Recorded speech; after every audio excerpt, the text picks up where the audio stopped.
How could you abandon your family? My mom hissed when I insisted on going to MIT. I left quietly.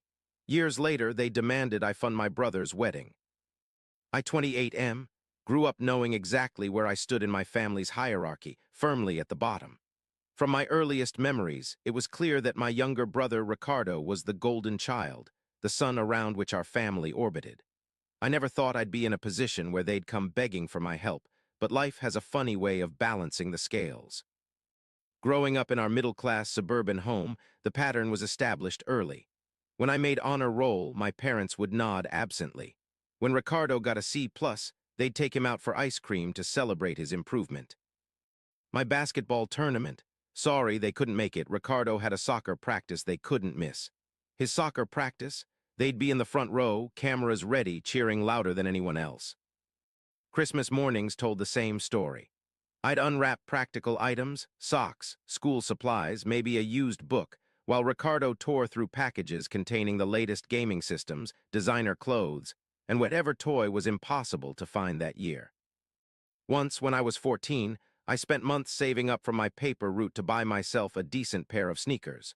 My mom saw them and commented that I shouldn't waste money on unnecessary luxuries.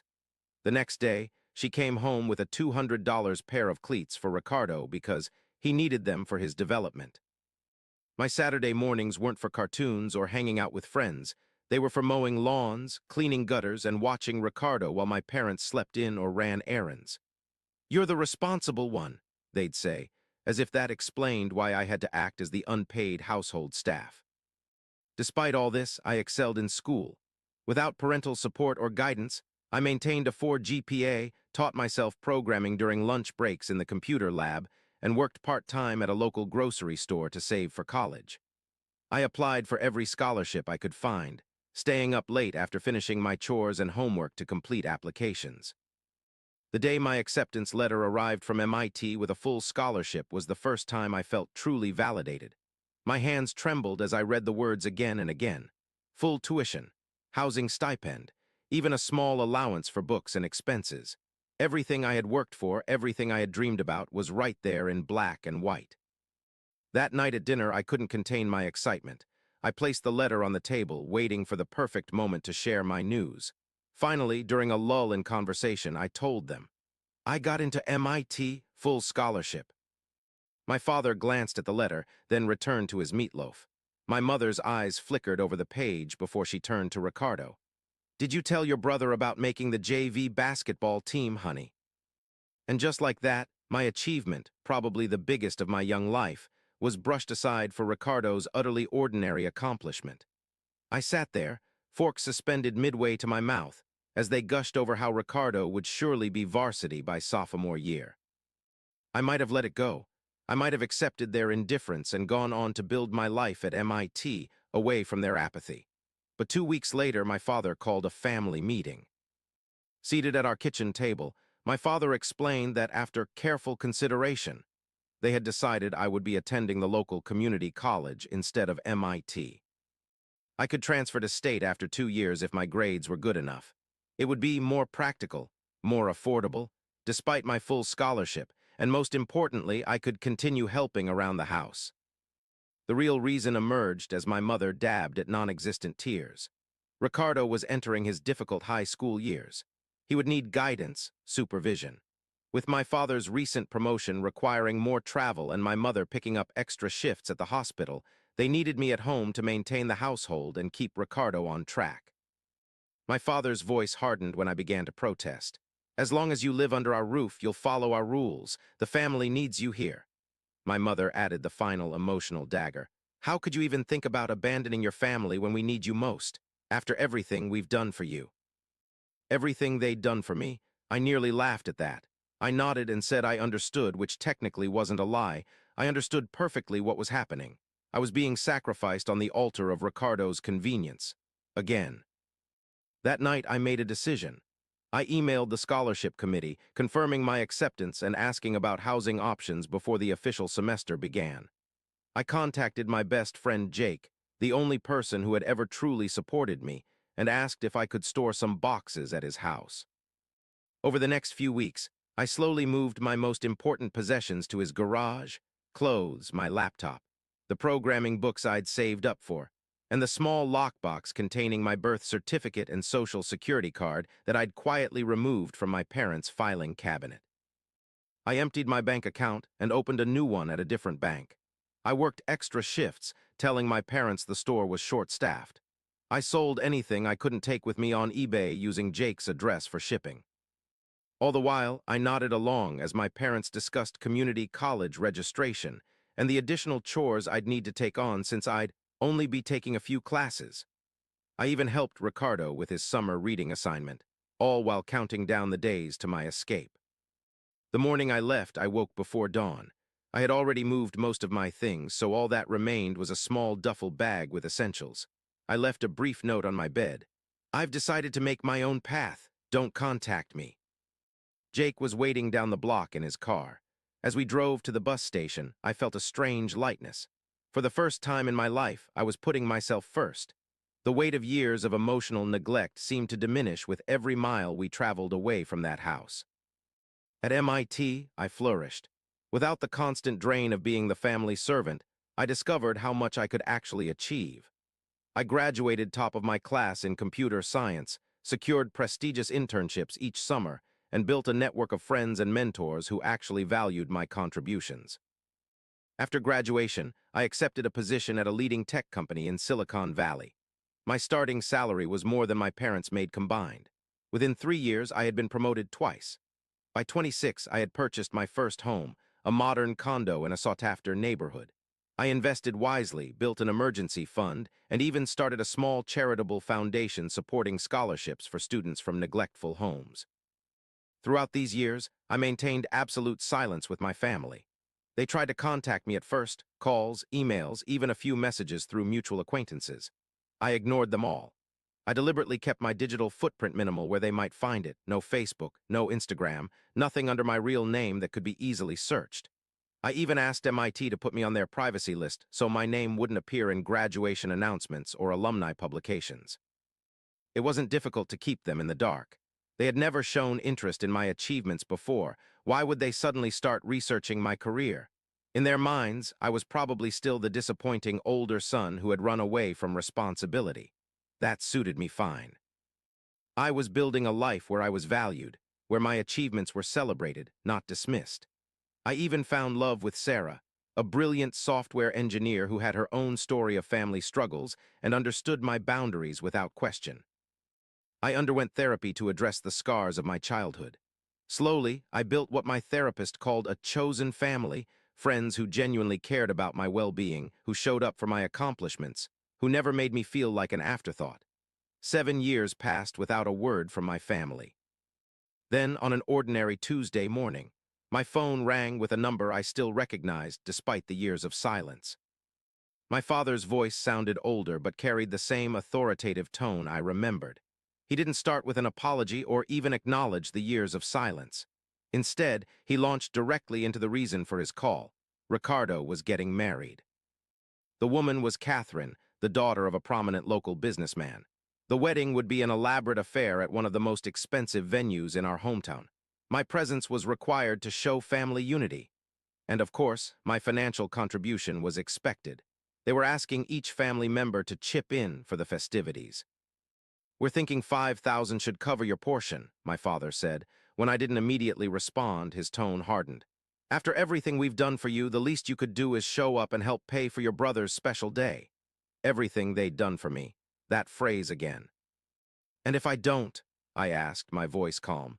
"Then you can kiss any remaining college fund goodbye. We've been holding it for you, but if you can't support this family in return." I almost laughed. They thought I was still in college. They thought I was still dependent on them. They had no idea who I had become in their absence. "Dad," I said quietly, "I graduated from MIT 5 years ago. I'm an executive director at one of the largest tech companies in the world. I make over $250,000 a year. I own my home outright. I haven't needed your money since the day I walked out your door, and I certainly don't need it now." The silence on the other end was deafening. For once, my father had nothing to say. "As for the wedding," I continued, "I won't be attending, and I won't be contributing. Ricardo was never my responsibility, despite how hard you tried to make him so. That hasn't changed." I hung up before he could respond. I thought that would be the end of it. I was wrong. 3 months later, my mother called. Her voice was frantic, tearful in a way I had never heard before. The wedding was off. Catherine's family had discovered some indiscretions in Ricardo's past, specifically that he had embezzled money from his previous employer to fund his lavish lifestyle. The charges had been quietly settled to avoid publicity, but Catherine's father had connections and had learned the truth. Not only was the wedding canceled, but all the non-refundable deposits were lost. My parents had taken out a second mortgage to cover the wedding costs, expecting to recoup some of it through gifts. Now they were saddled with debt for an event that would never happen. And it got worse. Once the embezzlement story leaked, Ricardo lost his current job. My parents had remortgaged their house a second time to help cover his legal fees and restitution payments. Now they were facing foreclosure. "We need your help," my mother sobbed. "We're going to lose everything." They needed $75,000 to save the house and pay off the most pressing debts. My father got on the phone, his voice lacking its usual authority. "Son, I know we've had our differences," he said, the understatement of the century.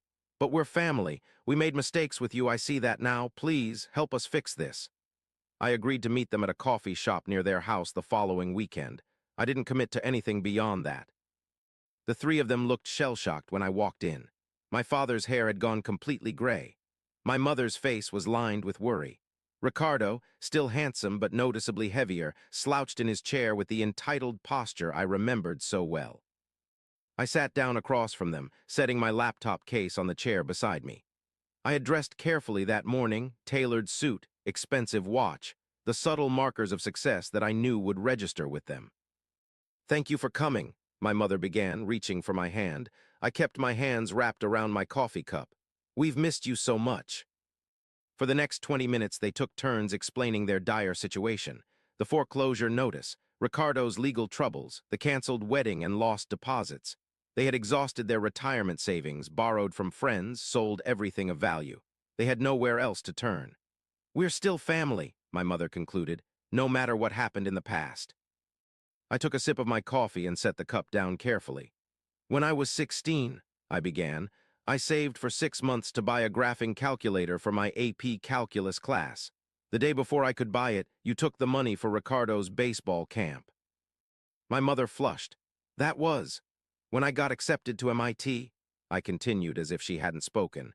"With a full scholarship that I earned entirely on my own, you decided I should give it up to stay home and essentially be Ricardo's unpaid nanny and tutor."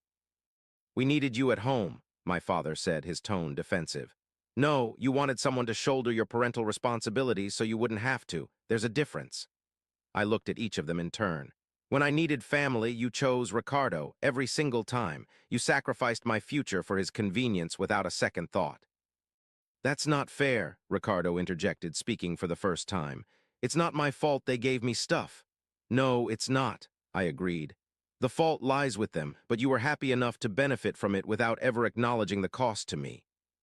I opened my laptop, turned it to face them, and pulled up my banking app.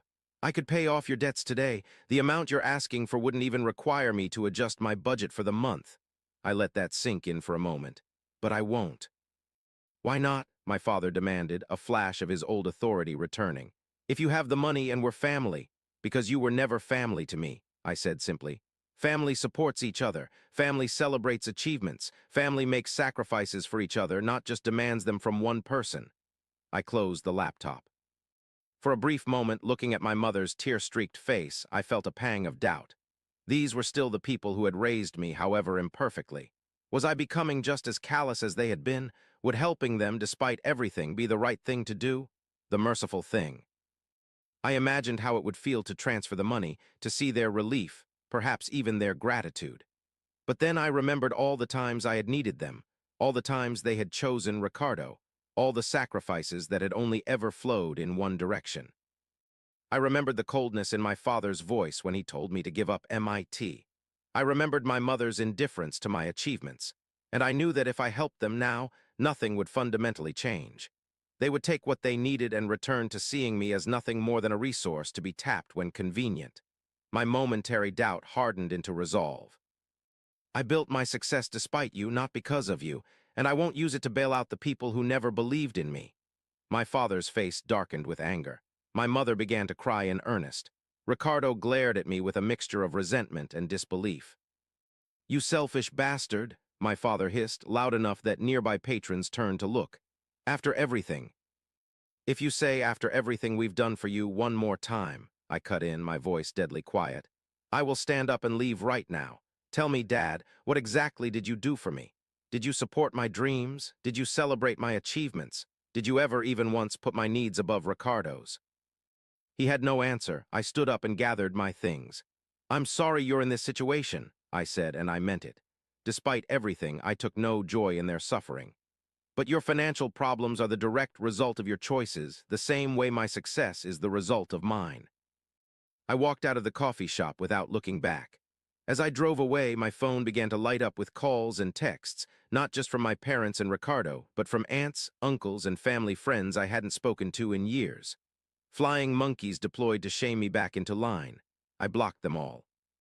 2 months later, I received an email from a childhood friend still living in my hometown. My parents' house had been foreclosed on. Ricardo had moved back in with them before the eviction, and all three were now living in a small apartment on the edge of town. My father had taken a job as a night security guard. My mother was working double shifts at the hospital. Ricardo was still unemployed. 6 months after that, another update reached me. My parents had divorced, the financial stress having finally broken their marriage. Ricardo had been arrested again, this time for writing bad checks. My mother had sent one final, desperate email to my work address, begging for help for her sake, if not for Ricardo's. I never replied. Some might call me heartless. Some might say that no matter what they did, they're still my parents, still my brother. But family isn't just about blood. It's about respect, support, and love freely given, not demanded as a toll.